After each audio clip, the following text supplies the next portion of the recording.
4.5 เมกะเฮิรตซ์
ขอความนอบน้อม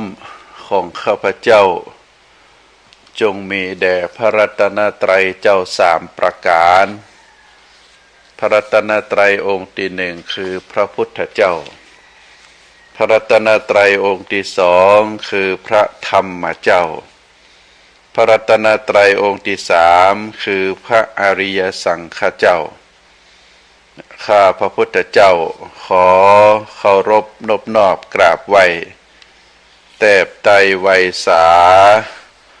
คุณพระรัตนตรัย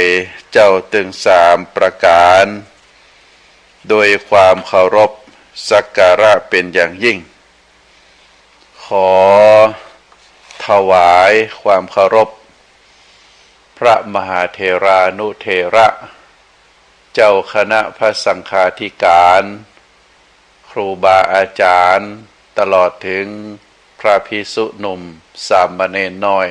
จุตนจุองค์ขอเจริญพรศรัทธาญาติโยมนักศีลนักบุญผู้ที่กำลังรับฟังรายการทุกท่านต่อจากนี้ไปอาตมาภาพพระครูปริยัติกิจจาภิวัตรสำนักวัดพระสิงห์อำเภอเมืองจังหวัดเชียงใหม่ก็จะได้น้อมนำเอาสารธรรมคติธรรมชาดกธรรมในต่างพระพุทธศาสนามามอบเป็นธรรมบรรณาการอาหารใจคือกับท่านสาธุชนได้พินิจพิจารณาก่อนอื่นก็ขออนุโมทนาในส่วนบุญส่วนกุศลตั้งคลื่นสถานีวิทยุคลื่นพระพุทธศาสนาแห่งนี้ภายใต้การนำของหลวงพ่อท่านเจ้าอาวาสตลอดถึงผู้อำนวยการสถานีเจ้าหน้าที่ทุกฝ่ายทุกแผนกที่ได้ให้โอกาสครูบาอาจารย์ได้เอาพระธรรมคำสอน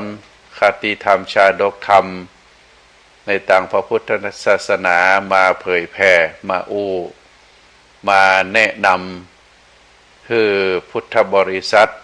อันได้แก่อุบาสกอุบาสิกาผู้ที่กำลังรับฟังรายการ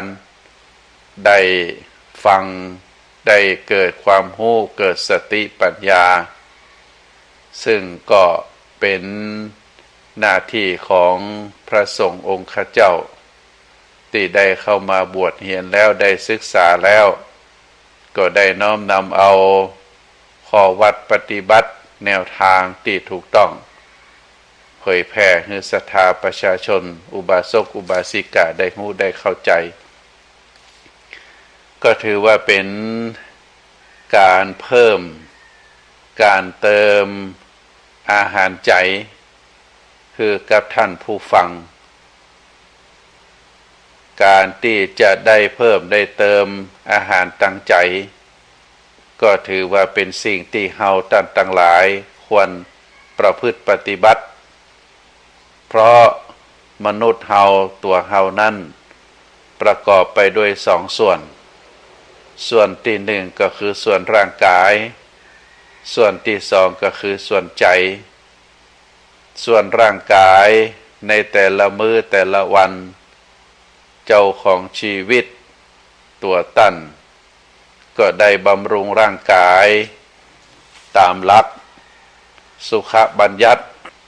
สุขบัญญัติก็คือข้อปฏิบัติที่จะเกิดคือความสุขทางด้านร่างกายประการที่หนึ่งก็จะต้องรับประทานอาหารคือถูกต้องเพียงพอโดยปกติแล้วก็จะรับประทานอาหารวันละ3 มื้อโดยประมาณถือว่าร่างกายของเฮานั้นได้รับสารอาหารที่ถูกต้องเป็นอาหารที่บดเจือไปด้วยของพิษเป็นอาหารที่มีถูกสุขลักษณะเป็นอาหารที่ประณีตเป็นอาหารที่ปรุงแล้วด้วยเครื่องปรุงที่สะอาดได้รับประทานอาหารเมื่อในเวลาที่ร่างกายต้องการเฮาบ่รับประทานอาหารพร่ำเพรื่อบ่รับประทานอาหารนักเกินไปน้อยเกินไปก็รับประทานอาหารพอดีถ้ารับประทานอาหารนักเกินไปร่างกายบ่ได้ใจประโยชนะก็จะก่อให้เกิดเป็นไขมันเป็นน้ำตาลเป็นแป้งสะสมอยู่ในร่างกาย ทำให้ร่างกายอ้วนน้ำหนักเพิ่มก็ทำให้การปฏิบัติในกิจวัตรประจำวันก็ทำให้เกิดความอึดอัดขัดเคืองพระเจ้าประเสนทิโกศลเป็นพระราชาในสมัยครั้งพุทธกาลครองกรุงสาวัตถีพระองค์มีความสุขกับการเสวยพระกยาหารเวลาเข้าไปเฝ้าพระพุทธเจ้า ก็นั่งได้ประเมินต้องพลิกไปพลิกมาการออกวาราชการก็บางทีก็นั่งเรียกว่านั่งลับก็ทำให้ได้รับการติฉินนินทาจากข้าราชบริพารพระพุทธองค์กับพระเจ้าประเสนทิโกศลนั้นมีความฮักมีความผูกพันกันพระพุทธองค์ก็เลยได้ตรัสสอนพระเจ้าประเสนทิโกศลว่าการรับประทานอาหารนั้นนักเกินไปก็บ่ดีน้อยเกินไปก็บ่ดีต้องใจมัชฌิมาปฏิปทาความพอเพียงความพอดีก็ทำให้พระเจ้าประเสนทิโกศลได้เกิดความเข้าใจ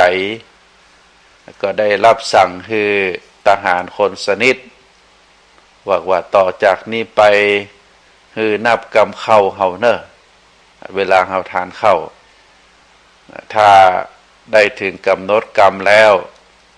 ก็คือช่วยเตือนเฮากรรมเมื่อได้ประพฤติปฏิบัติตามที่ได้กล่าวมาได้ลดอาหารลงพระกยาหารลงก็ปรากฏว่าร่างกายของพระเจ้าประเสนทิโกศลนั้นก็มีความแข็งแรงน้ำหนักมันนักการขี่ทรงม้าทรงจ้างแล้วก็การไปว่าราชการก็มีความสะดวกสบายนักยิ่งขึ้นอันนี้เป็นตัวอย่างในเรื่องทางกายก็คือจะต้องระมัดระวังการดูแลทางด้านร่างกายนอกจากอาหารแล้วก็จะต้องมีการพักผ่อนการออกกำลังกายในโอกาสเวลาว่างก็ต้องหาที่มีอากาศบริสุทธิ์ได้สูด อากาศบริสุทธิ์ลงปอดก็ทำให้จะมีร่างกายแข็งแรงอย่างอีเป็นต้นในส่วนของจิตใจก็เช่นเดียวกันศรัทธาญาติโยมจิตใจของเฮานั้นในแต่ละวันเฮาได้รับข้อมูลที่ผ่านทางตาทางหูทางลิ้นนะตาหู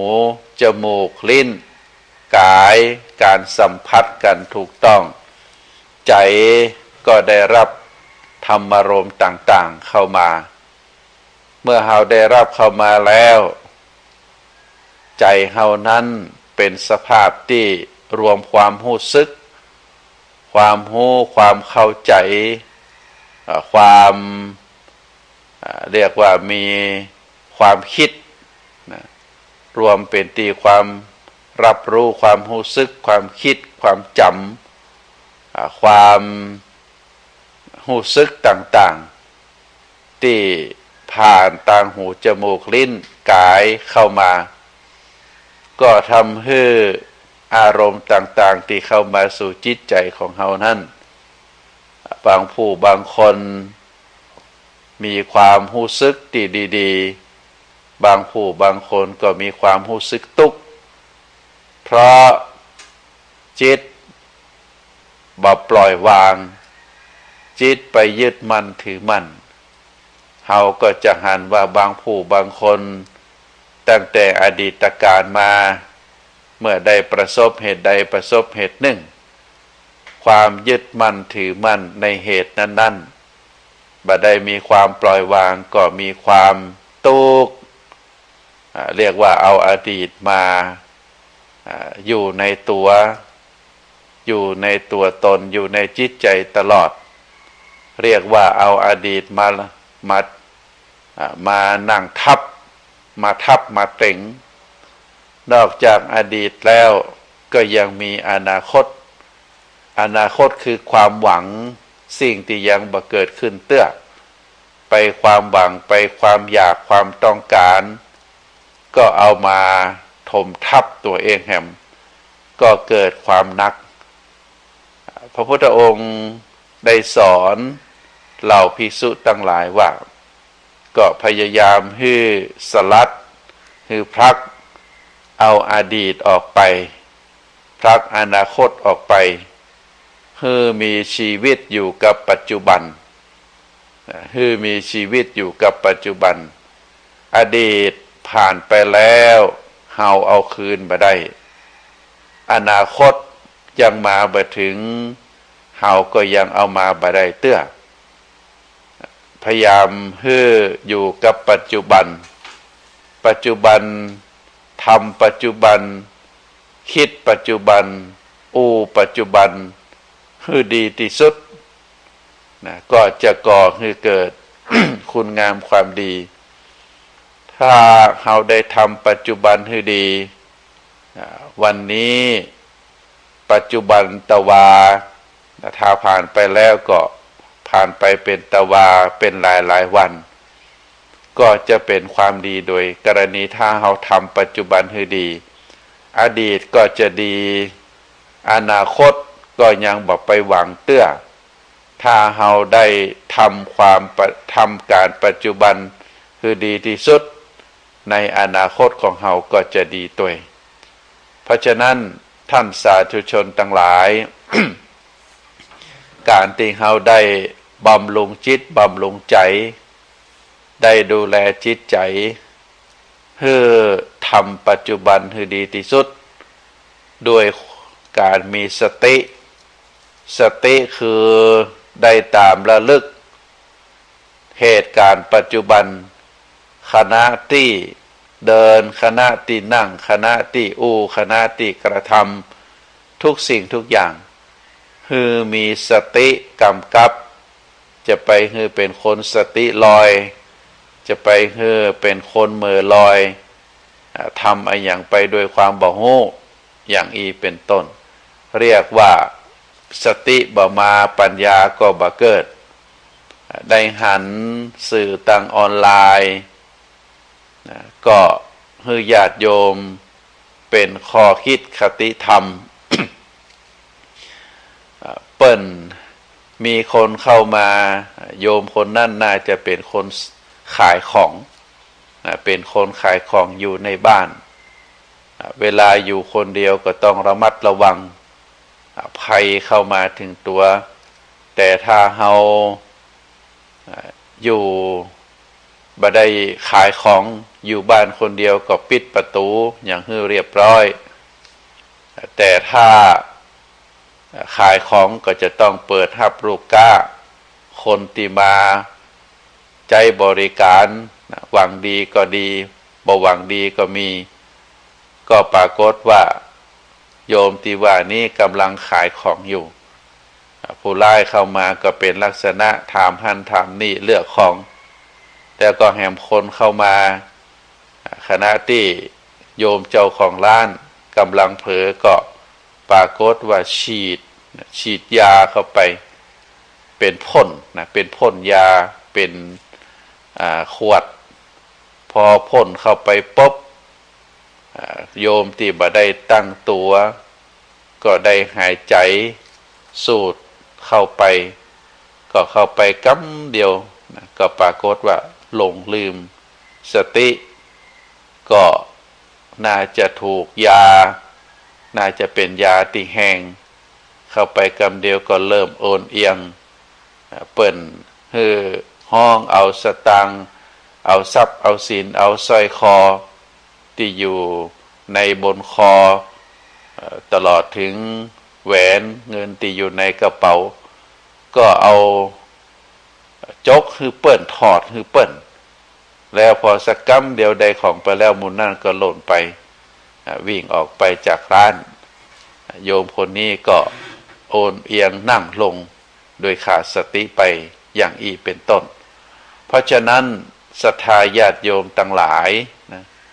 การมีสติเป็นเรื่องสำคัญที่สุดธรรมะคำสอนของพระพุทธองค์ที่ได้สอนมา 84,000 พระธรรมขันธ์นั้นธรรมะที่สำคัญที่สุดก็คือสตินะการมีสติถ้าเรามีใจแต่ขาดสติใจหรือจิตเป็นสิ่งที่รับรู้อารมณ์เป็นศูนย์ของความจำเป็นศูนย์ของความรู้ความเข้าใจแต่ถ้าบ่มีสติกำกับบ่มีสติมาเตือนมาดูแลความจำความรู้เหล่านั้นก็บ่เกิดประโยชน์เพราะฉะนั้นสิ่งที่คนเฮาจะต้องมีตลอดเวลาก็คือสติสติก็คือการลำลึกการระมัดระวังการกระทำกรรมที่อู้การคิดตั้งใจก็จะต้องมีสติกำกับความรู้สึกตัวความระมัดระวังบ่ฮือความบดีบ่งามเข้ามาสู่จิตสู่ใจบ่นำพาร่างกายไปทำในสิ่งที่บ่ถูกต้องอันนี้เราเรียกว่าเป็นคุณธรรมที่เราจะต้องมีซึ่งก็เป็นเรื่องสำคัญในทางพระพุทธศาสนาเพราะฉะนั้นศรัทธาญาติโยมท่านสาธุชนทั้งหลายในแต่ละวันคือเฮามีสติกำกับคืออยู่กับปัจจุบันคือดีที่สุดหลวงพ่อพระพุทธทาสหลวงพ่อพระพุทธพระธาตุพระธรรมโกษาจารย์เจ้าสำนักสวนโมกขพารารามที่จังหวัดสุราษฎร์ธานีหลวงพ่อได้ดับขันธ์ไปเป็นเวลาเมินแล้วก็สิ่งที่ภาคภูมิใจก็คือหลวงพ่อนั้นได้รับยกย่องเป็นพระภิกษุในทางพระพุทธศาสนาเป็นบุคคลสำคัญของโลกตลอดเวลาที่พระหลวงพ่อพุทธทาสท่านได้ดำรงขันธ์อยู่นั่นสิ่งหนึ่งที่หลวงพ่อได้คือข้อคิด กับเจ้าพุทธเฮาบ่ว่าจะเป็นทางด้านเขียนทางด้านอู้ทางด้านบรรยายหลวงพ่อนั้นฮือเตือนเจ้าพุทธฮือเฮาท่านทั้งหลายนั้นอยู่กับปัจจุบันจะไปคิดถึงอดีตจะไปคาดหวังถึงอนาคตทำปัจจุบันให้ดีอนาคตก็จะดีอดีตก็จะดีอดีตก็คือประวัติร่องรอยชีวิตของเฮาถ้าเฮาทำปัจจุบันให้ดีถ้าทำวันนี้ดีตะวาก็ดีสัปดาห์ที่แล้วก็ดีเดือนที่แล้วก็ดีปีที่แล้วก็ดีเพราะเฮาทำปัจจุบันให้ดีปัจจุบันวันนี้ถ้าผ่านไปแห่งวันหนึ่งตะวาก็ดีผ่านไปแห่งสัปดาห์หนึ่งสัปดาห์ที่แล้วก็ดีผ่านไปแห่งเดือนหนึ่งเดือนที่แล้วก็ดีผ่านไป1 ปีปีที่แล้วเฮาก็ดีเพราะฉะนั้นเมื่อดีเป็นปีดีเป็นเดือนดีเป็นสัปดาห์ดีเป็นวันก็เป็นความดีดังนั้น หลวงพ่อพุทธทาสได้สอนให้เฮาตัดทั้งหลายโดยใจธรรมะคำสอนของพระพุทธองค์ที่ได้ปรากฏอยู่ในพระไตรปิฎกพระพุทธองค์สอนมาเป็นเวลา 2,500 กว่าปีอย่างเป็นต้นก็คือศรัทธาญาติโยมเนอะการได้ดูแลตัวเก่าบ่ว่าจะเป็นดูแลทางจิตทางใจดูแลทางด้านร่างกายก็จะต้องให้เป็นไปตามศีลตามธรรมตามแนวต่างการดูแลร่างกายของเฮานั้นก็ต้องอาศัยปัจจัย4เป็นเครื่องดูแลจิตใจดูแลร่างกายนะต้องอาศัยปัจจัย4ปัจจัย4ก็คืออาหารตามที่กล่าวมาเฮาจะต้องมีได้รับประทานอาหารคือเพียงพอคือเป็นประโยชน์บ่นักเกินไปบ่น้อยเกินไปการรับประทานอาหารแต่ละครั้งเอาสิ่งที่เป็นประโยชนะเข้าไปสู่ร่างกายอันไหนที่มันบ่ใช่เป็นประโยชน์ต่อตัวเองก็คือเรียกว่าคือละคืองดนะนอกจากเฮาได้ดูแลทางด้านอาหารแล้วเสื้อผ้าเครื่องนุ่งห่มก็จะต้องดูแลหนาวก็จะต้องเอาเสื้ออุ่นมาใส่ร้อนก็ต้องเอาพัดลมมาปัดใส่เสื้อคือบางการสวมเสื้อผ้าก็ถือว่าเป็นการดูแลร่างกายคืออบอุ่นบ่คือเรียกว่าบ่คืออยู่อย่างคนขาดสติเป็นคนบ่มีเสื้อผ้าการใส่เสื้อผ้าก็จะต้องคือถูกงานถูกกาลเทศะตัวเองนะปัจจัยหน้าร้อนไปใส่เสื้อหนาวพอถึงหน้าหนาวก็ใส่เสื้อบางอย่างเป็นต้นก็บ่ถูกกาลเทศะงานนั้นงานนี้ไปวัดไปวาก็คือถูกตีถูกต่างอันนี้เป็นการดูแลร่างกายโดยการเครื่องนุ่งห่มต่อไปก็เป็นที่อยู่อาศัยนะเราจะต้องมีบ้านมีที่พักมีที่อยู่อาศัยมีเวลาส่วนตัวในการพักผ่อนนอนหลับซึ่งเราต่างหลายก็มีความจำเป็นนะพ่อแม่เราเปิ้นได้ดำรงครอบครัวมาสิ่งสำคัญที่สุดที่บรรพบุรุษของเราแสวงหาก็คือจะต้องมีที่พักจะต้องมีบ้านเป็นอันดับแรกนอกจากนั้นก็จะต้องเสาะว่าหาที่สำหรับทำกินมีให้มีนาสำหรับทำกินเพื่อที่จะให้ลูกหลานเลี้ยงลูกเลี้ยงหลานด้วยความมั่นคงมั่งคั่งอดมื้อกินมื้อเก็บหอมรอมริบแล้วก็เอาเงินต่างหลายเหล่านั้นไปซื้อที่ซื้อต่างอย่างเป็นต้นเพราะฉะนั้นการได้ดูแลร่างกายโดยให้อาหารเครื่องนุ่งห่มคือที่อยู่และสิ่งสำคัญที่สุดเวลาเจ็บไข้ได้ป่วยเฮาก็จะต้องพยายามที่จะรักษาร่างกายหายุกหายามารักษา การเจ็บไข้ได้ป่วยนะก็เกิดมาจากอากาศเกิดมาจากอาหารเกิดมาจากจิตจากใจสิ่งแวดล้อมอันนี้ก็ทำให้เจ็บป่วยได้การใจร่างกายหนักเกินไปขาดการพักผ่อนการรับประทานอาหารที่ย่อยยากนะการใจชีวิตบ่เป็นเวลานะเรียกว่าบ่เป็นเวลานับรับก็บ่ได้รับเวลานอนก็บ่ได้นอนเวลากินก็กินต่างเวลากันเปิ้นรับเอาไปเป็นเวลากินเปิ้นกินเอาไปเป็นเวลานอนอย่างอี้เป็นต้นก็เป็นสาเหตุที่ทำให้ร่างกายเราเจ็บไข้ได้ป่วยได้เนอะก็ฝากศรัทธาญาติโยมในเบื้องต้นว่าอาการที่เราได้มีชีวิตขึ้นมาสิ่งหนึ่งที่เราจะต้องดูแลก็คือส่วนทั้งร่างกายและก็ส่วนทางด้านจิตใจที่เราต้องดูแลคือเป็นไป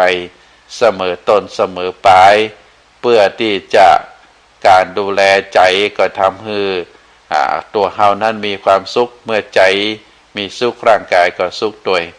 แล้วก็ในส่วนของร่างกายนอกจากจะให้มีความสุขแล้วเราก็จะต้อง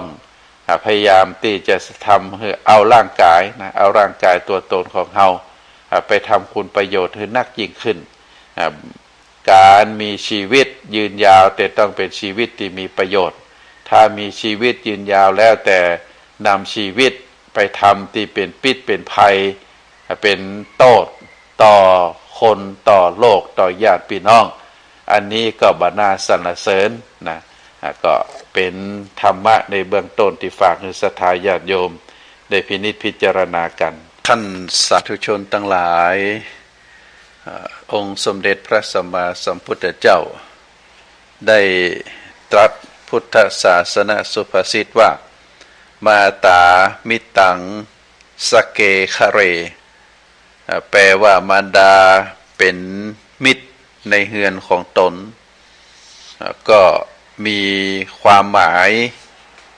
ในตัวที่ได้ตรัสไว้เป็นลักษณะแบบนี้ก็ฮือฮู้ว่าในบ้านหลังหนึ่งในครอบครัวหนึ่งแม่หญิงที่มีหน้าที่ของเป็นภรรยาหรือเป็นแม่จะต้องดูแลในบ้านของตนนั้นคือเกิดความอบอุ่นเป็นที่ไว้เนื้อเชื่อใจของพ่อบ้านแล้วก็เป็นที่พึ่งพาอาศัยของลูกทุกๆคนบ่มีความเรียกว่าบ่มีความลำเอียงบ่มีอคติ ต่อลูกหักลูกเสมอกันนะซึ่งความหมายในยะตรงนี้ก็มีความเพ่งเล็งไปในทางด้านจิตใจนะและก็คุณธรรมเพราะคำว่าเปื้อนหรือสหายตรงนี้ถ้าอูถึงบุคคลคนอื่นที่บ่ใจเป็นครอบครัวเดียวกันเป็นสหายเป็นเปื้อนเป็นกัลยาณมิตรกันแต่ว่าก็เป็นความไว้เนื้อเชื่อใจซึ่งกันและกันอาจจะอยู่คนละบ้านอาจจะอยู่คนละเมืองแต่เมื่อคบกันแล้วเป็นเพื่อนกันแล้วก็จะมีความ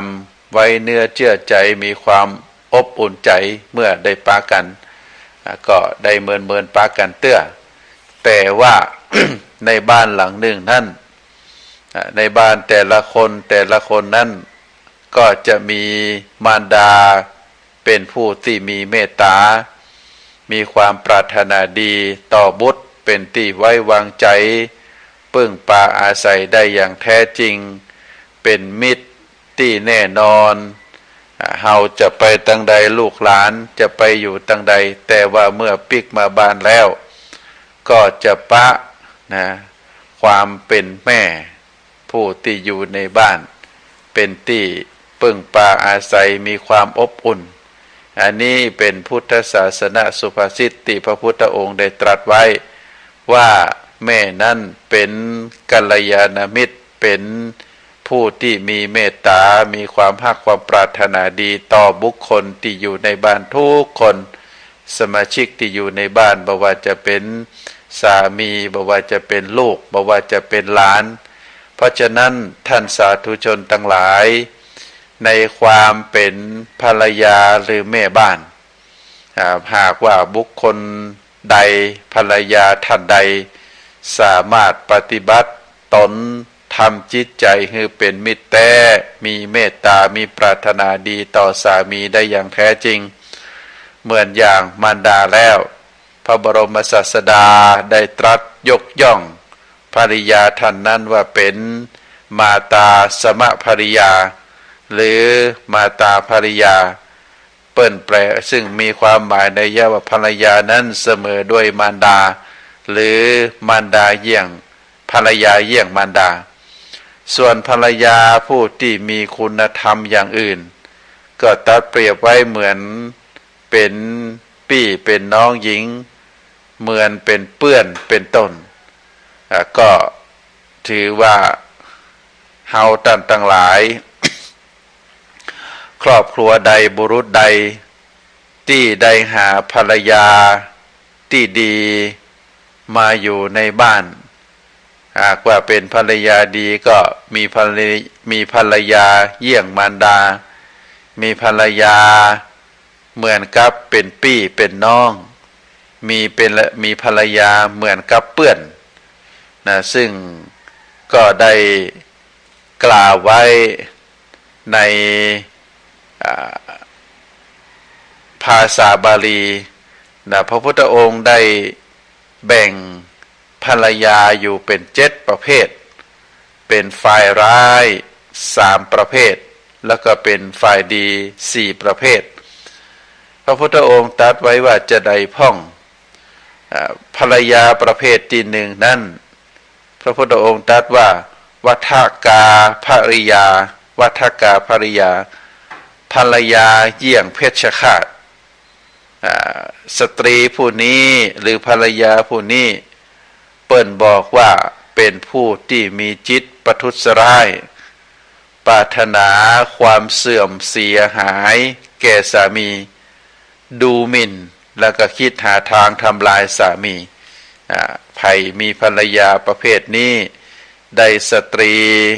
แบบนี้เข้ามาสู่ครอบครัวก็คงจะหาความสุขบ่ได้เพราะเป็นผู้ที่มีจิตประทุษร้ายมีความปรารถนาที่บดีปรารถนาที่จะมีสร้างความเสื่อมเสียเกิดความเสียหายแก่สามีแล้วก็มีบ่ฮือความเคารพ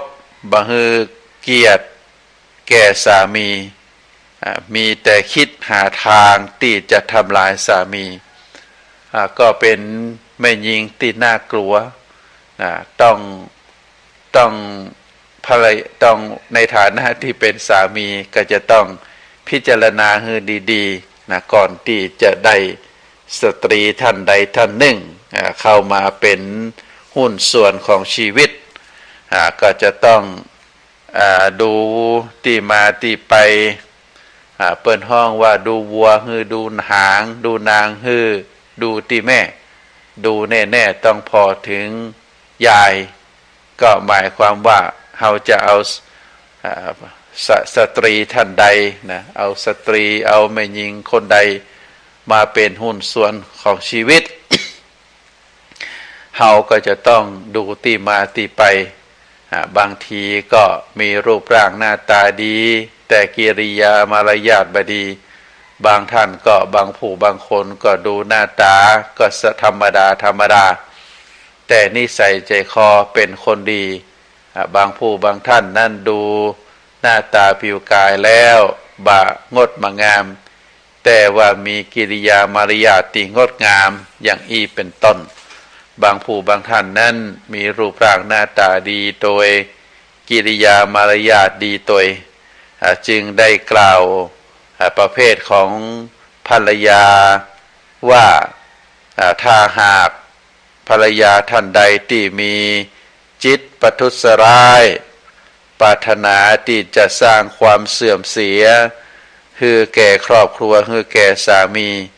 บ่ฮือเกียรติแก่สามีดูหมิ่นเหยียดหยามสามีของตัวเก่า แล้วก็คิดหาทางที่จะทำลายสามีภรรยาประเภทนี้เปิดห้องว่าภรรยาเยี่ยงเพชฌฆาตภรรยาประเภทที่สองนะโจรีภริยาภรรยาเยี่ยงโจรอันได้แก่ภรรยาผู้คิดล้างผลาญทรัพย์สมบัติที่สามีหามาได้การที่จะมีครอบครัวหนึ่งนะในสมัยโบราณเปิ้นก็บอกว่าสามีไปทำงานนอกบ้านหาเงินเข้าบ้านภรรยา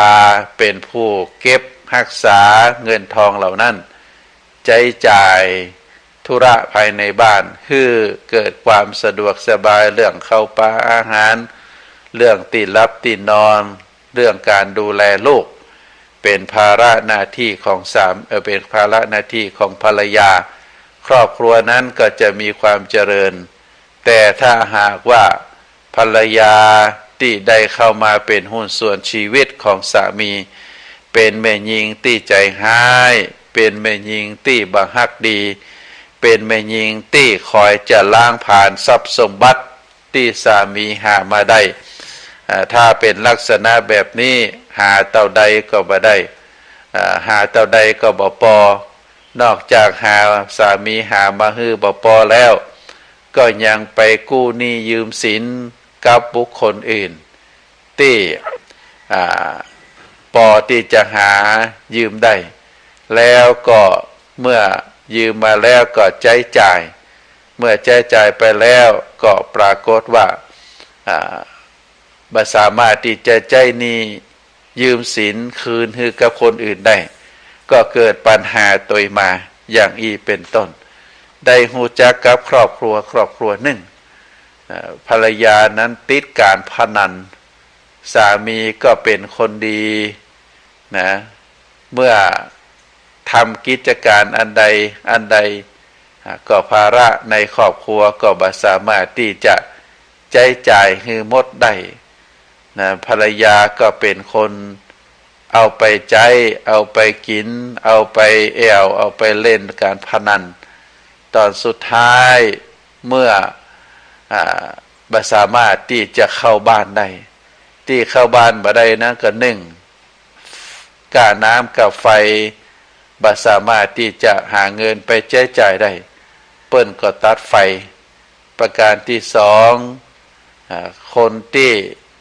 เป็นเจ้าหนี้ซึ่งเป็นเจ้าหนี้นอกระบบก็บ่สามารถที่จะคืนทรัพย์สมบัติให้เปิ้นได้ก็เข้าบ้านบ่ได้ต้องละเฮ็ดละเหเล่ร่อนไปนอนที่อื่นตอนสุดท้ายมาเป็นความตกใจของสามีบ่ฮู้จะหาทางออกจะได้ซึ่งอยู่ด้วยกันมาเป็นเวลาหลายปีลูกเต้าก็ได้เรียนได้รับการศึกษาจบไปแล้วก็ไปทำการทำงานก็ทำให้สามีนั้นหาทางออกบ่ได้ก็แขวนคอตายอย่างอีเป็นต้นอันนี้เป็นสิ่งที่เกิดขึ้นกับบุรุษคนหนึ่ง ที่ได้สร้างครอบครัวมาแต่ว่าได้ภรรยาบดีภรรยาเยี่ยงโจรเพราะได้ทำการทำงานได้ก้าได้ขายแล้วเงินทองที่หามาได้ปรากฏว่าภรรยาเอาไปใช้จ่ายเอาไปเล่นการพนันบ่ฮู้จะหาทางออกจะได้ก็ทำให้คนที่เป็นสามีก็บ่ฮู้จะแก้ไขจะได้เพราะอยู่ด้วยกันมาเป็นเวลาหลาย10 ปีบ้านก็บ่สามารถที่จะมีได้นะก็ทำให้เกิดความเสียหายเกิดขึ้นตัวมาเรียกว่าเป็นภรรยาเยี่ยงโจรประการที่สามไอยาภริยาเปิ้นบอกว่าภรรยาเยี่ยงนายได้แก่ภรรยาผู้ที่บ่ใส่ใจการงานในบ้านมีความเกลียดค้านรับประทานอาหารนักปากร้ายหยาบคายใจเหี้ยมข่มสามีเพราะฉะนั้นภรรยาประเภทนี้ก็ทำให้ครอบครัวบ่มีความสุขได้ เป็นคนปากร้ายหันอายังก็ด่าด้วยคำหยาบคายจิตใจเหี้ยมแล้วก็บ่มีความเคารพบ่มีความฮือเกียรติสามีของตัวเก่านอกนั้นก็ชอบการใช้จ่ายชอบการใช้จ่ายสิ่งของที่มีราคาแพงพร้อมกับนั้นก็เป็นคนขี้ค้านบัดทำการบัดทำงานในบ้านมีความสกปรกบ่ว่าที่นอนมอนมุ้งห้องครัวกินแล้วก็บ่ล้างนอกจากกินแล้วบ่ล้างแล้วเสื้อผ้าก็บ่ได้เก็บเป็นระเบียบก็ทำให้ภรรยาคนนั้นท่านเรียกว่าเป็นภรรยาเยี่ยงนายอายาภริยาหันสามีเป็นคนใจหันลูกเป็นคนใจถ้าหากว่าไผได้แม่หญิงถึง3ประเภทมาเป็นภรรยาก็จะเกิดความเสียหายครอบครัวนั้นบ่มีความสุขครอบครัวนั้นบ่มีความเจริญซึ่งตรงกันข้ามกับพุทธศาสนาสุภาษิตที่พระพุทธองค์ได้ตรัสไว้ว่ามารดาเป็นมิตรในเรือนของตนเป็นที่ไว้วางใจทุกคนเป็นผู้ที่มีเมตตาเอื้ออาทรต่อทุกคนถึงสามีถึงลูกหลานตลอดถึงพ่อแม่ของสามีพ่อแม่ของตัวเองที่อาศัยอยู่ด้วยกันก็เป็นความงดงามของสตรีท่านหนึ่งที่พระพุทธศาสนาได้คือเกียรติยกย่องว่าเป็นมารดา มารดานั้นเป็นผู้ที่เลี้ยงดูเป็นผู้ที่มีความฮักเป็นผู้ที่ความปรารถนาดีก็ถือว่าเป็นแม่หญิงที่น่าได้รับการยกย่องส่วนแม่หญิงผู้ใดประพฤติตัวเยี่ยงเพชฌฆาตประพฤติตัวเยี่ยงโจรประพฤติตัวเยี่ยงนายก็เป็นสตรีที่น่ายกย่องเป็นสตรีที่น่ากลัวส่วนภรรยาประเภทที่4มาตาภริยาเยี่ยงมารดาได้แก่ภรรยาผู้หวังดีทุกเวลาคอยห่วงใยรักษาสามีก็เหมือนกับมารดาปกป้องลูกแล้วก็มีความประหยัดรักษาทรัพย์สมบัติที่สามีหามาได้ดูแลเรื่องข้าวปลาอาหารเวลาสามีบ่สบายก็ดูแลคือการรักษาคือการใส่ใจคือความรักความเมตตาบ่คือบกพร่องจึงดูแลลูกโดยอย่างนี้เปิ่นฮ้องว่าเป็นภรรยาเยี่ยงมารดาที่มีความรักความปรารถนาดีทุกเวลาคอยห่วงใยรักษาสามีแล้วก็ทรัพย์สมบัติสิ่งของต่างๆภายในบ้านก็จัดการเป็นสัดเป็นส่วนอันไหนที่เป็นการศึกษาลูกอันไหนเป็นการเสื้อผ้าอันไหนที่จะต้องดูแลรักษาให้อาหารการกินให้อยู่ด้วยความสะดวกสบายอันนี้ เป็นหน้าที่ของภรรยาเรียกว่ามาตาภรรยาเยี่ยงมารดาต่อไปภคินีภริยาภรรยาเยี่ยงน้องสาว ก็เป็นภรรยาผู้ที่ให้การเคารพสามีดังน้องกัปปี้มีใจอ่อนโยนคล้อยตามสามีสามีว่าจะใดก็เอาเป็นลักษณะแบบนั้นโดยปัญญาพิจารณาถึงความดีความงามที่จะตวยมาความสุขความสงบของครอบครัวจะตวยมาก็เป็นภรรยาผู้ฮือเคารพสามีเหมือนกับเป็นพี่เป็นน้องกันมีใจอ่อนโยนแล้วก็ประพฤติปฏิบัติตนได้ศึกษาสามีของตนว่าเป็นผู้ที่ชอบเป็นลักษณะแบบนี้บ่ชอบลักษณะแบบนี้อาหารการกินชอบประเภทใดเสื้อผ้าใจแบบใดเครื่องใจส่วนตัว ก็ดูแลบ่ฮือขาดตกปกพร่องอันนี้เราเรียกว่าเป็นภรรยาเยี่ยงน้องสาวสาขานะสาขาภรรยาก็คือภรรยาเยี่ยงสหายเยี่ยงมิตรเป็นภรรยาที่พบสามีเมื่อใดก็ปราบปลื้มดีใจเหมือนเปื้อนพบเปื้อนผู้จากไปเมินเป็นคนที่มีตระกูลได้รับการอบรมได้รับการสั่งสอนมีความประพฤติดีรู้จักปฏิบัติสามีอันนี้เรียกว่าสาขาภริยาภริยาเยี่ยงสหายเป็นเพื่อนคู่คิดเป็นมิตรคู่ใจอยู่ในบ้านก็มีความเรียกว่าดูแลซึ่งกันและกันอู้จากันมีความยิ้มแย้มแจ่มใสต่อกันบางครั้งก็อู้เล่นกันเป็นเพื่อนกันอันนี้เรียกว่าเป็นภรรยาเหมือนกับเพื่อนแล้วก็ทาสีภรรยาภรรยาประเภทสุดท้ายนี้เป็นภรรยาเรียกว่าภรรยาเยี่ยงทาสก็ได้แก่ภรรยาที่ยอมอยู่ในอำนาจของสามีก็บะมีความโกรธบะมีความโกรธตอบก็ได้ใจความอดทนใจขันติใจเอาความฮักความเย็นใจเข้ารูปเข้าดูแลสามี